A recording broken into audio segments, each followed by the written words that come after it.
to log into Best Buy account on the app. Well, hello everyone, welcome back into the channel. In this video today, let me guide you through the steps on how you can log into Best Buy app. Well, to log in, first make sure you have installed the Best Buy application and open it up.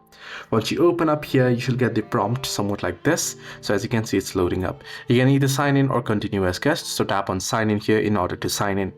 Now you can use your account credentials that you have entered in your email address, tap on continue and go to the prompts to log in, or you can either sign in with a passkey if you have saved it, or also you can sign in with Apple or Google. Now if you do not have an account, you can see create an account option. You can proceed to create an account, so you can tap on sign in with Google, tap on continue and then proceed to enter in your Google account details, or if you have already signed it to your account on your device, select your particular account and tap on continue and you can proceed to sign in. So it's simple and easy. Hope this video was helpful. Do like and subscribe, and do not forget to leave the comments down below if you have any further issues as well.